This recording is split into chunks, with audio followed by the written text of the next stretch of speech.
Coming up on today's show, we have a couple submitted recipes from Antipasto to Keebler bars. Stay tuned.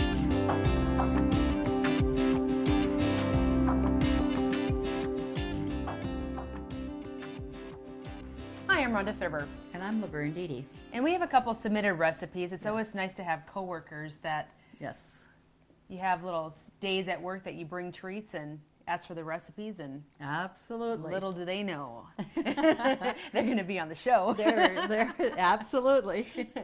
This first recipe is from a coworker of yours, Cheryl Kostelecki, and it is antipasto squares.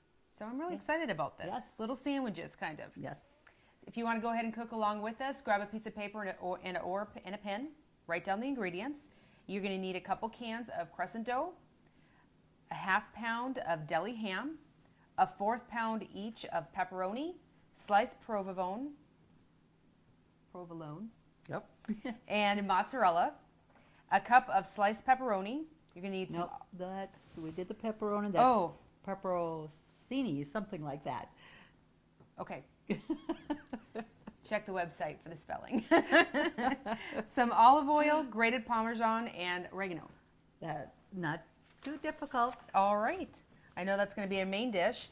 And Brittany at Consolidated brought these to work, and these are fabulous little bars. Brittany Wentz, thank you for giving me this recipe. It's Keebler bars. You're going to need sugar, butter. That's a ½ cup each of those.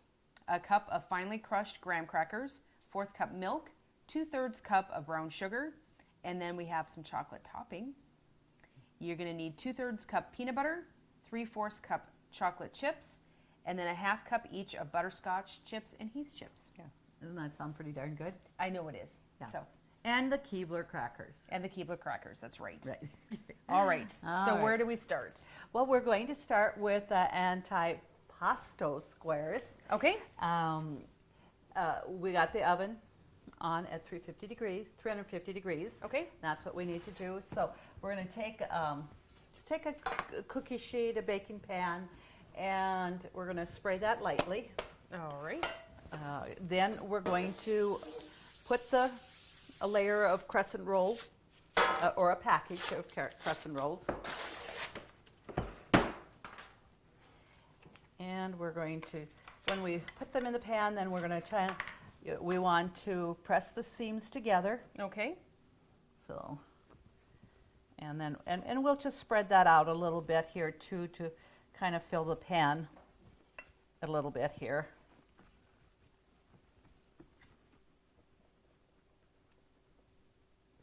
And get them stuck together.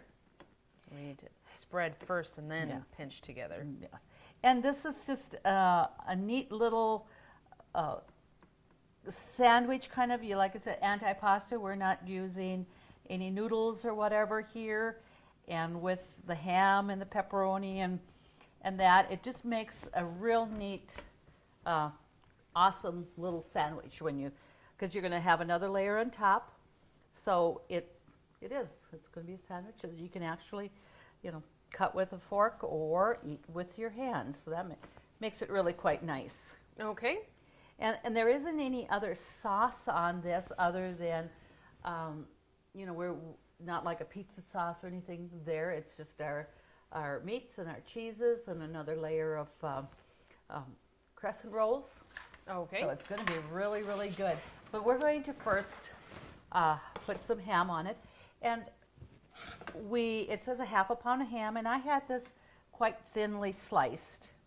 And because there's nothing to really run over, we want to get it as close to the edges so that even the end pieces are going to have that meat and cheese and all that on there too. So okay. And we'll end up double layering this. Got here, because like I said, it's at a ½ pound, and I'm going to go just kind of the other direction now. It's not going to make any difference which way you put it, but you just want to get it that it's pretty well even. And the hams, and when you with the deli hams, I have found that, you know, you have your Virginia ham, you have your honey hams, and this is actually the Black Forest ham. And I have found that this is probably the leanest ham that I have come across. We'll put that right there. It has virtually no fat in it at all. And, Okay. and that's kind of what you want for this dish. And so let's just layer some again. And then it says a 1/4 pound of pepperoni. And And these are layered. I mean, these are very thinly sliced as Yep. well. I had them slice it pretty thin. And because even with this, you can kind of just see that, there we go. I'll put that piece there. That's got a little bit more. And this one's pretty thin.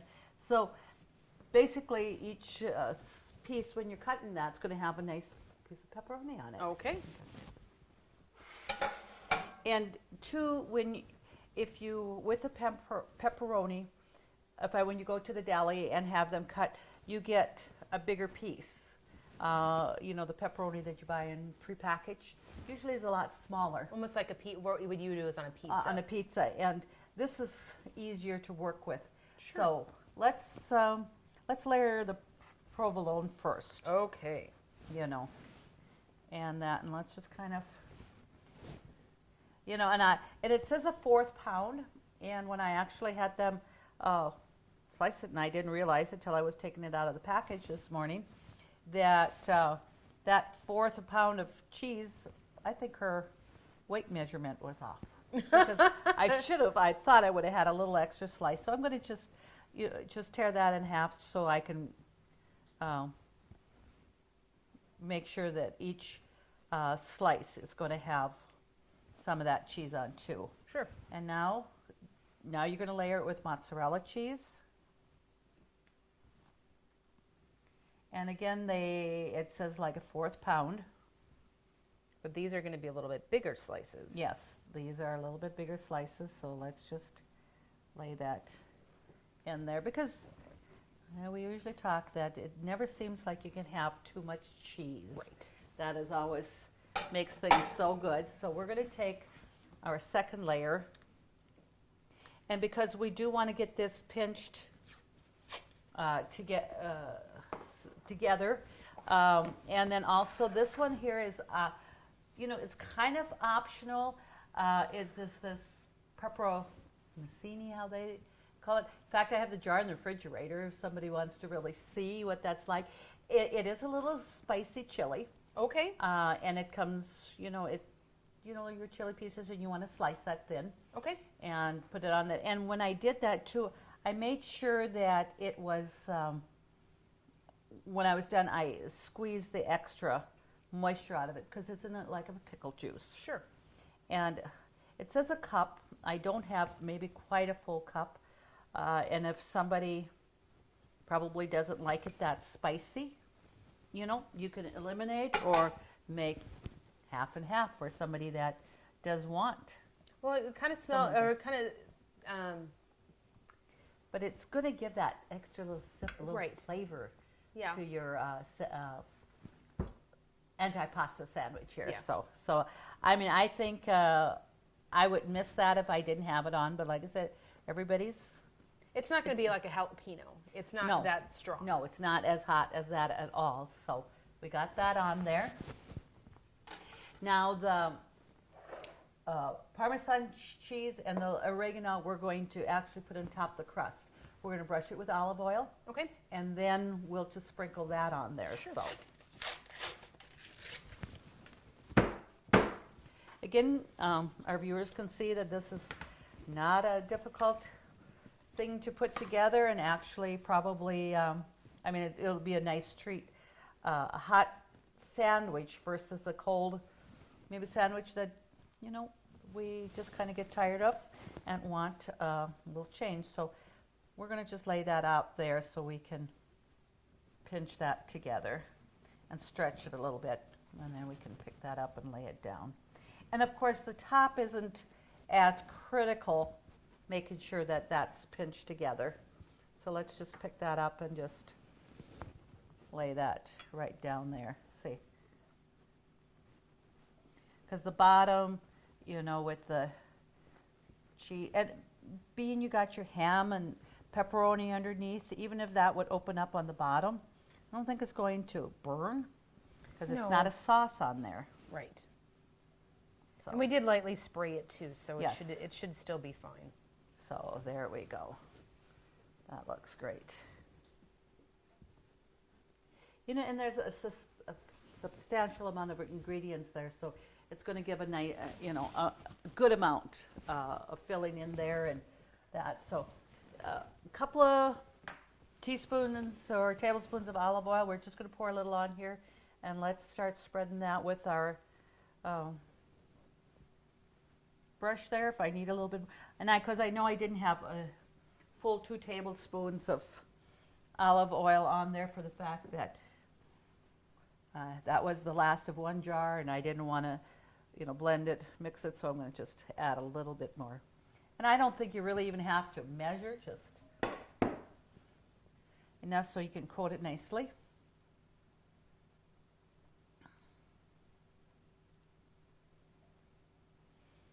Okay, now it says a 1/4 cup of shredded Parmesan cheese.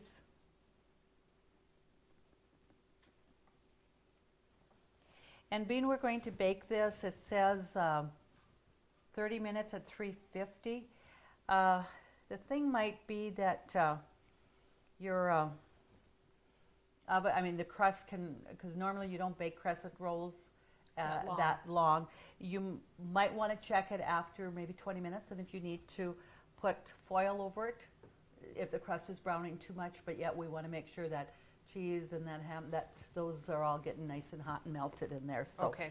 Definitely just watch that. Okay. And because, you know, we're putting this cheese on, that cheese is going to brown too a little bit, Yes. so you want to make sure. So, and it says about a teaspoon oregano, so I'm going to just put a little on my hand here and just sprinkle a little.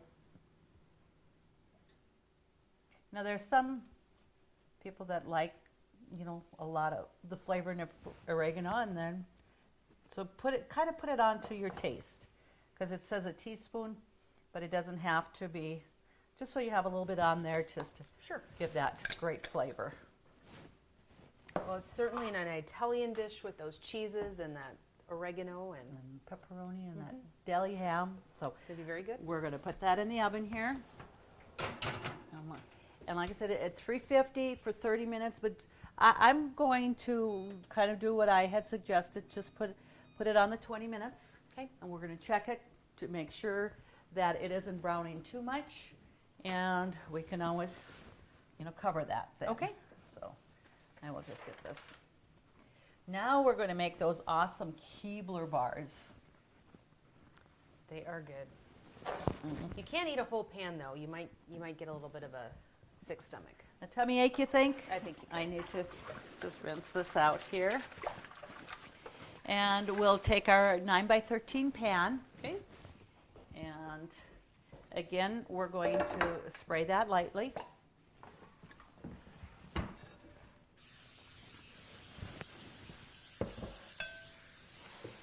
Now we have a stick of butter, which is a 1/2 cup.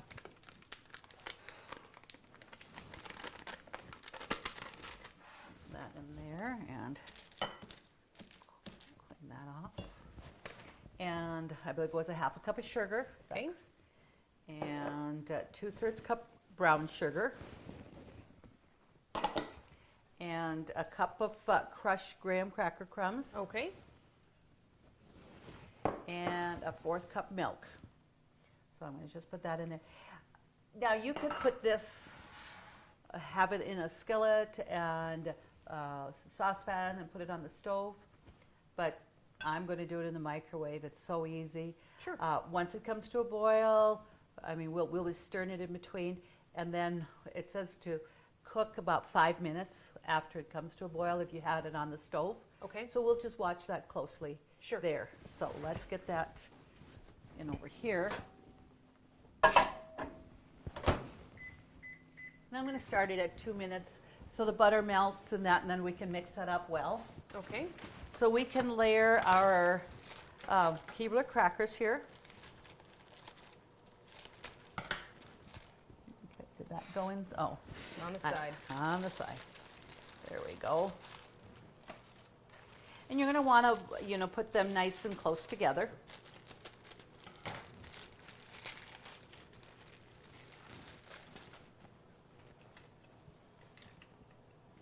And will we be able to, we will be able to get 3 rows in here, I think. Oh, yeah. And that's going to fill that up just really nicely. And maybe that's why they said a 9 by 13 pan, because it comes out perfect. You have an extra cracker in there. Mine's got one too many, you think?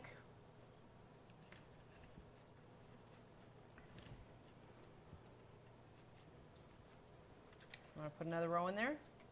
Another one on the end? I think so.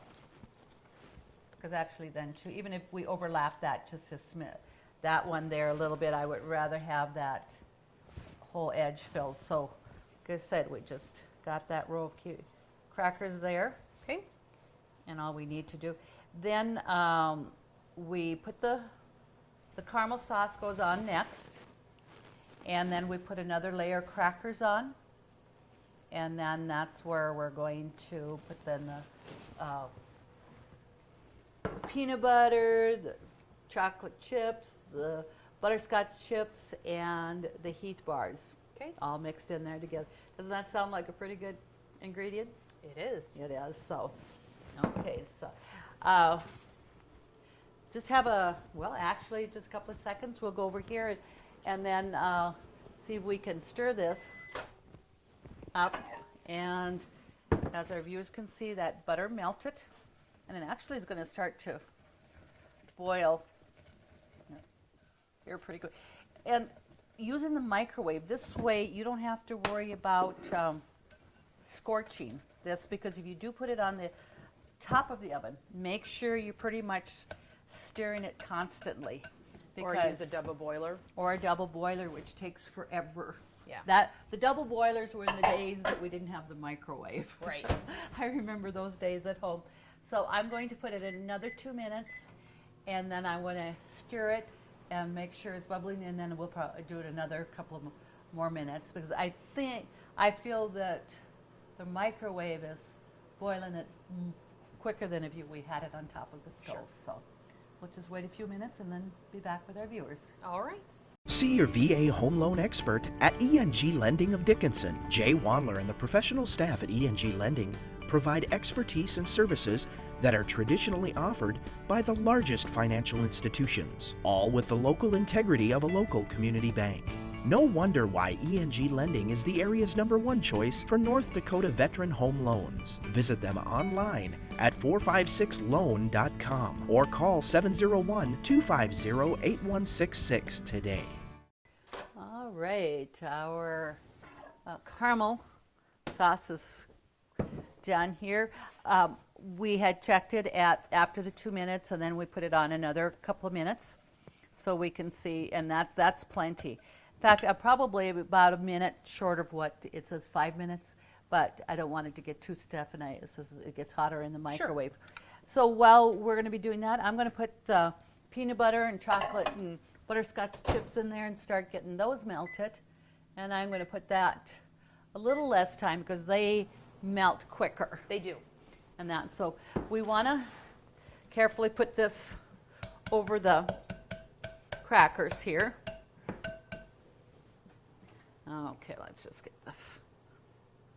And this isn't something that we have to bake or do anything beyond assembling it and letting it cool down then. That's right. We're going to put this on, and then we're going to add another layer of crackers on top of it. Okay. And so, like I said, we're going to just get that spread out there a little bit here. Just kind of spoon a little bit so we can spread that a little bit easier. And you want to put the next layer of crackers on when it's still, warm, so that those crackers stick right to the caramel. Okay.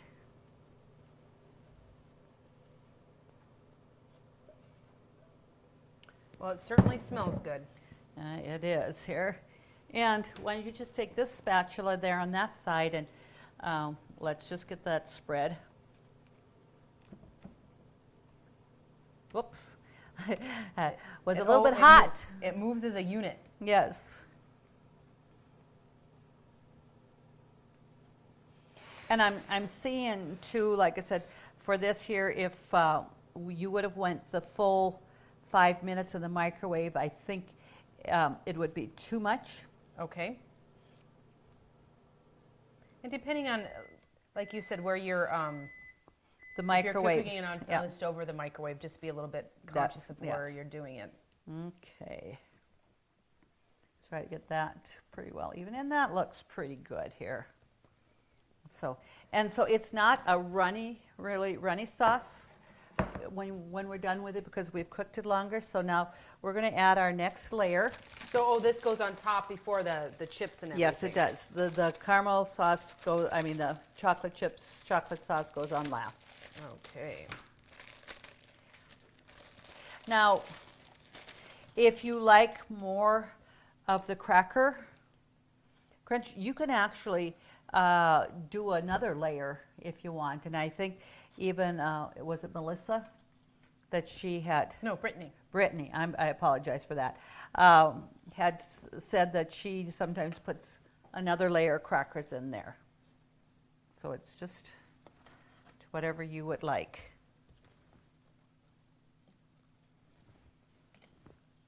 And then when you put that chocolate sauce on top of it, it's going to really cover that all up, and the crackers are going to all stick to each other and really be good. So, okay, we can actually, I made room in the freezer, put it in the freezer just for a few moments while we got the chocolate sauce to get that done. And just setting it right in here. Okay. Will work. So there it goes. So we're going to come over here and let's just stir this up here. So, and this was just a minute and 45 seconds, and look at how that already Yeah, just stirring it a little bit. A lot of times it melts in itself, or another 10 minutes or 10 seconds is all you would need. And I did use the whisk that I was mixing with the caramel sauce. You don't have to worry about getting another one out and cleaning it and stuff. So, okay, let's just put it back in for maybe another 30 seconds. And that'll be all that we'll take. And actually, you know, the caramel sauce, I mean, we can put this over right away, and then we'll put it back in the freezer just to help set it up so that by the time our antipasta sandwich is done, we should be able to show them both. All right, sounds good. Okay. Well, we just got 7 more seconds, so I will let you just talk to the viewers. Oh, you have to entertain them. That's okay. Okay. Actually, these bars were a recipe that Brittany made for a day that we do a contest. Oh. And so she actually won the treat contest that day by making these bars. Oh, awesome. That's really a good compliment to have, I mean, to be able to win something like that. So this won't be entirely smooth because of the Heath bar in there, correct? That's right. There's a little bit of that chunks of the Heath bar in there. But, you know, as our viewers can see, that is, you know, all nicely melted.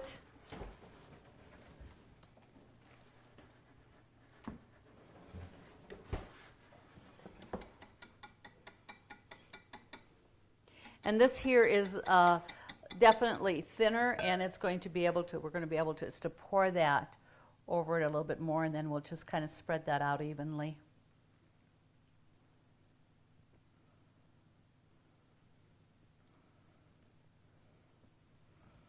I'm sure that's pretty hot. Those glass, sometimes that's when you use a microwave, the glass gets hot too. the Very, handle. it does. And it's like, so when you reheat a cup of coffee in the microwave, you got to be careful. Some of those glass or mugs take the heat so different, and you could actually probably even burn yourself. Mm-hmm. So we'll just spread that out.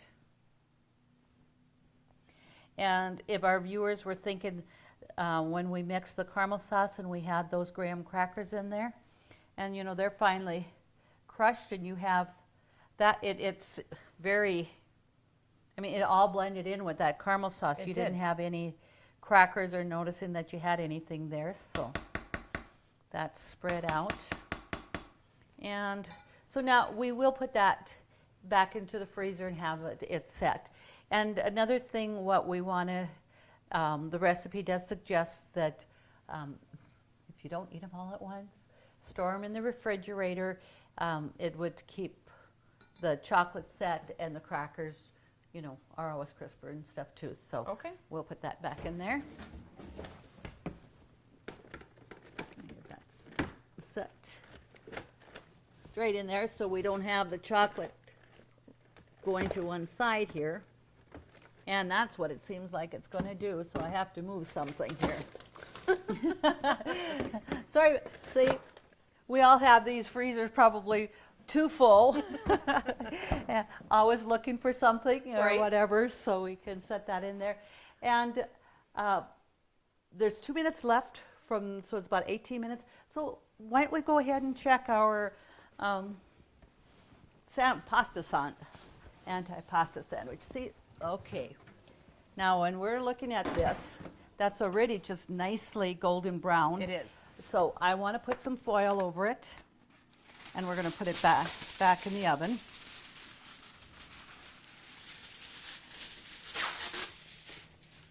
Just to bake that a little bit more, but like I said, we just don't want to get that crust too brown.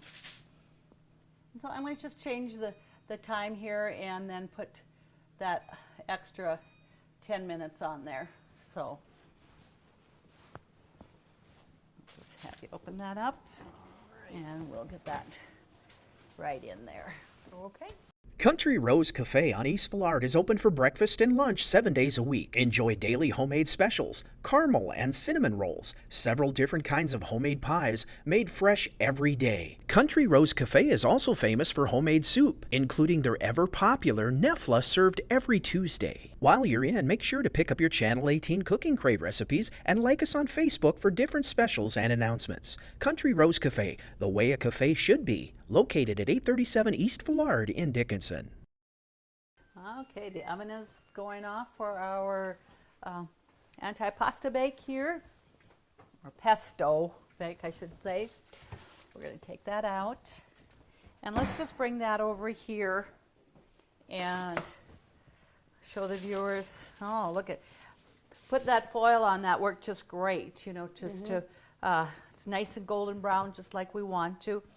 The recipe does say that you should leave it cool, you know, 10-15 minutes. Okay. So our bars should be done in just a few minutes too.